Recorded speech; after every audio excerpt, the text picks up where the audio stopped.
Welcome to our YouTube channel. चलिए आज हम लोग फिजिक्स क्लास 10th के इलेक्ट्रिक सिटी यानी इलेक्ट्रिक करंट के बारे में आज हम लोग पढ़ेंगे।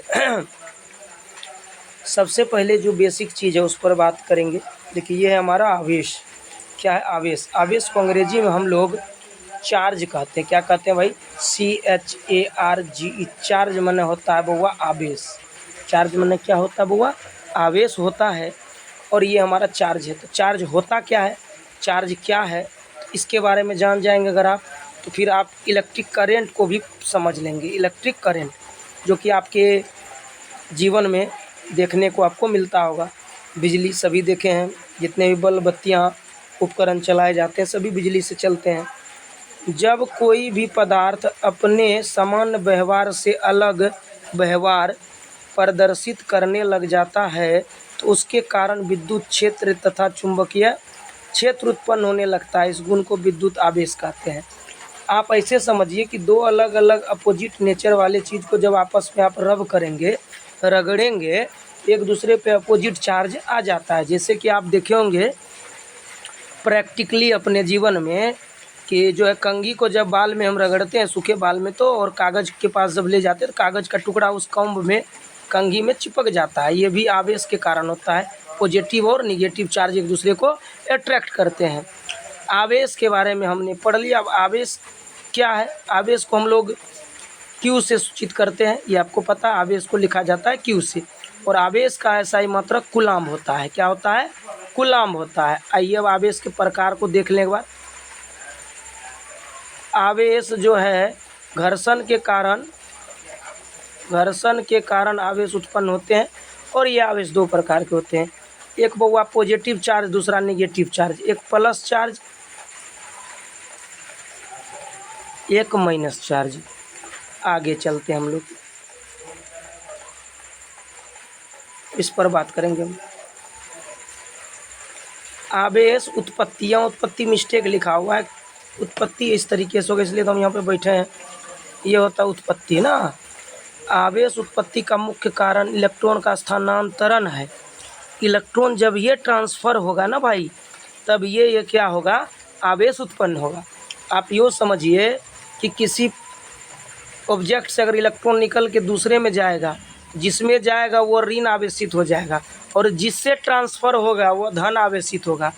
जो इलेक्ट्रॉन का त्याग करेगा वो धन आवेशित होगा, और जो इलेक्ट्रॉन को ग्रहण करेगा वो ऋण आवेशित होगा। इतना चीज़ को आप समझ ले। आइए इसको हम पढ़ते हैं और आपको समझाते हैं।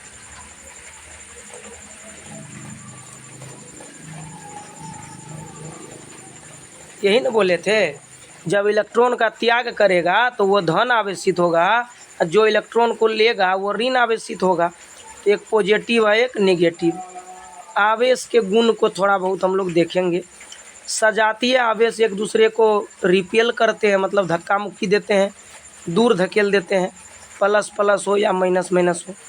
विजातीय एक दूसरे को खींचते हैं करीब, विजातीय एक दूसरे को करीब लाते हैं। तो ये दोनों गुण हैं आवेश के। यहाँ पर भी वही चीज़ बताया गया है। एक छोटा सा नियम है कूलाम्ब्स लॉ। ये आप क्लास 12th के फिजिक्स में भी पढ़े होंगे, और जो 12th पढ़े होंगे उनको तो पता है ही। दो आवेश के बीच लगने वाला आकर्षण और प्रतिकर्षण बल के बारे में एक नियम दिया था कूलाम्ब महोदय ने। और इस नियम के अनुसार क्या होता है? F जो होता है ये प्रोपोर्शनल होता है आवेश के गुणनफल का, और उनके दूरी के वर्ग का व्युत्क्रमानुपाती होता है। ये दोनों इक्वेशन को जब आप जोड़ेंगे, F प्रोपोर्शनल Q1 Q2 बट्टे R², ये प्रोपोर्शनल का चिन्ह हटेगा तो यहाँ पे कुछ ना कुछ कांस्टेंट आएगा। K आया, Q1 Q2, ये इसका मान है। और यही कहलाया कूलाम्ब्स लॉ। अब यहाँ के बाद अब विद्युत धारा पे बात करेंगे। किसी चालक से प्रवाह की दर को विद्युत धारा कहते हैं। आवेश के सतत प्रवाह को विद्युत धारा कहते हैं। Q बराबर IT होता है मेरे भाई, और I बराबर होता है Q बट्टे T। धारा बराबर आवेश बट्टे समय। ये चीज़ ना है, देख रहे हैं ना? Q बराबर IT, I बराबर Q बट्टे T।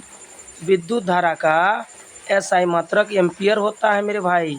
एम्पियर को हम लोग ए से लिखते हैं और 1 एम्पियर बराबर होता है 1 कूलम्ब बटे 1 सेकेंड। और विद्युत धारा अदिश राशि है और विद्युत धारा की माप हम एमीटर से करते हैं। क्या इतना बात आप लोग सीख गए हैं इस वीडियो में?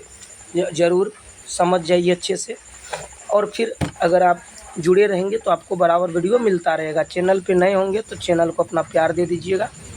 इसके लिए धन्यवाद। इकाई धन आवेश को अनंत से किसी बिंदु तक लाने में किया गया कार्य को विद्युत विभव कहते हैं। V बराबर W/Q होता है और विभव का एसआई मात्रक होता है वोल्ट। विभव का एसआई मात्रक होता है, देखिए लिखा गया ना वोल्ट। ये भी एक अदिश राशि है। धन आवेश का प्रभाव होता उच्च, प्रवाह होता उच्च से निम्न, ऋण का होता निम्न से उच्च। एम्पियर को यहाँ पे परिभाषित कर दिया है। विद्युत परिपथ भी है। विद्युत परिपथ एक ऐसी व्यवस्था है जिसमें विद्युत धारा लगातार प्रवाहित होती है। तो इस तरीके से आप चीज़ों को समझ सकते हैं, सीख सकते हैं। अगर आपको अच्छा लगे तो ज़रूर आप चैनल को सब्सक्राइब कर लीजिएगा, बेल आइकन को प्रेस कर दीजिएगा, नोटिफिकेशन को ऑल कर दीजिएगा। एक वीडियो में अगर लंबी बात करेंगे तो बहुत ज़्यादा लंबी हो जाती है, इसलिए आप लोग देखना भी पसंद नहीं करते हैं। तो वीडियो को हम ज़्यादा लंबा नहीं करेंगे। छोटा सा टॉपिक आज हम बताएं इस पर, आवेश और विद्युत धारा। इसके बारे में अगर आप सीख गए, इसके आगे फिर हम विभव के बारे में भी बता दिए। एम्पियर क्या है अभी हम बताएं। 1 कूलम्ब आवेश यदि 1 सेकेंड तक किसी चालक से प्रवाहित किया जाए उसको हम 1 एम्पियर कहेंगे। परिपथ एक संरचना व्यवस्था है जिससे विद्युत धारा प्रवाहित होती है। बहुत बहुत धन्यवाद देखने के लिए। तब तक के लिए अपना ध्यान रखिए। Take care, bye bye. मिलते हैं अगले वीडियो में, तब तक के लिए टेक केयर।